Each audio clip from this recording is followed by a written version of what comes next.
Hey, what's going on, everybody? It's the GOAT, and here's another solo ground war game. This is going to be a team deathmatch game, though, so it's not going to be domination. But it's another Berlin Wall game. I just posted one not too long ago, I guess, and it was a TDM as well. But this was a really good game, so I wanted to bring it to you guys. And this was the opening round that I was talking about in the previous video. I'm not sure if you guys seen it, but this is my normal opening round on this map.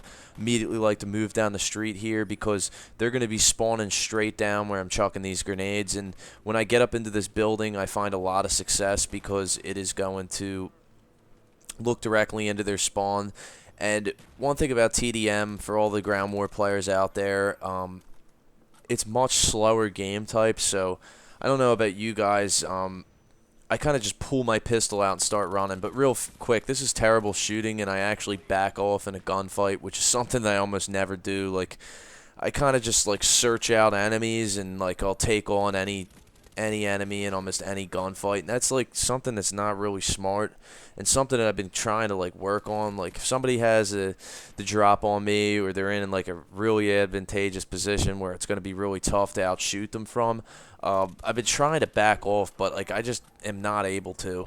But anyway, yeah, you see right off the bat I'm able to pretty much get my Blackbird immediately, and it's pretty predictable spawns once you get down here. I mean, it's looking like they're still spawning straight down, and then they've moved into that top left portion of the map. As you can see on the Blackbird, it's not really too hard to see. But anyway, that building also on domination, I like using that route as well, because when you immediately get into that building, you're going to have a vantage point into the middle building where all the noobs fucking go up to and peek out the window with their snipers or do whatever they do up there. I'm actually going to get killed by one of those guys in the minute coming up, but it's a really good route for domination as well, because everybody tries to group around the B flag kind of in that straight down shot. So this is all types of fail coming up right here. I mean, I should have just rushed this guy in 10. Instead, I try to get fancy, lay prone, and get stuck on the staircase and fucking, I don't know, that was just horrible. So back to what I was wanted to touch on before I went off on a tangent, and I'm going to be speeding through these choppers.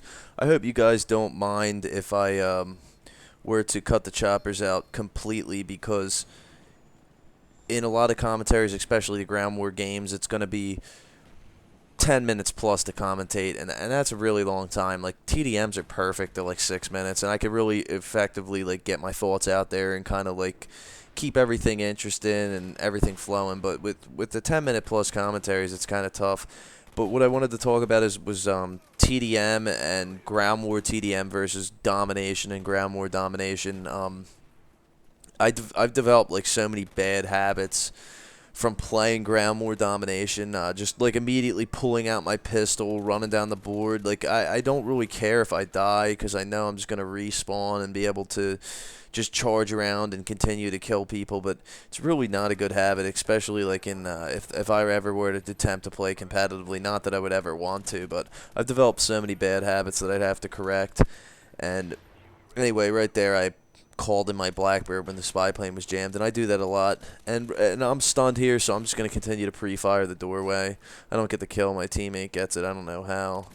Well, it looks like I got plus 80, but yeah, so when I've been playing TDM lately, I've been kind of trying to slow down a little bit, but as you guys see, I'm still like pretty aggressive. I've been using cover a lot better too recently when I've been playing TDM, because I've been trying to work on playing TDM again. That's what all I used to play, and now I've not been struggling when playing it, but just not like I used to. Like, I used to be a lot better at TDM. But back to the gameplay here.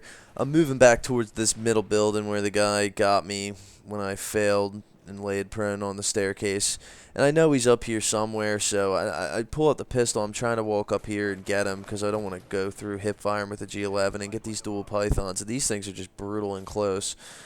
And I don't see him, so I call in the chopper, and he gets me again. This guy was in the lobby before. He was using Ghost in a Silencer as well. And I'd like to get your guys' thoughts on what you guys think about Ghost. I mean, I think it's understandable under a few circumstances. One, if you're running against a party and you're playing solo, and your teammates are just continually running them kill streaks and things like that, and they're spamming the board with spy planes and counters, and you have no help whatsoever. In that scenario, I understand using Ghost, but Other than that, I believe that the perk was designed to play like aggressively with probably more of a close range weapon, considering that, or a silenced weapon for that matter, considering that you're going to be able to have the ability to run around without being vulnerable to the UAV. So it's obviously in Black Ops a huge deal, considering that there's no longer stopping power, and you're going to be at a huge advantage because you're always going to have that element of surprise on your side.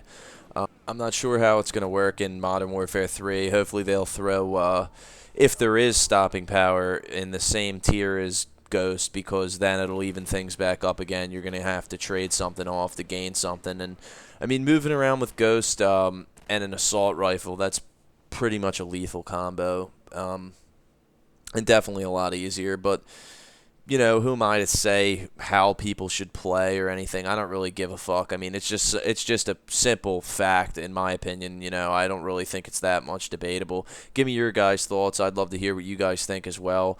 Final score's 59-5, and I apologize about not uploading videos recently. I'm moving out with my girlfriend and her daughter on August 4th, so I've just been really busy lately, but thank you for watching, guys. I truly appreciate it, and I will talk to you on Sunday for the 100+ series, and I think I'm going to be using either the AK-47 or Commando. That's the game I'm going to be uploading. I pretty much scrapped the idea with the G11. I'll do that at a later time, but thanks for watching, people.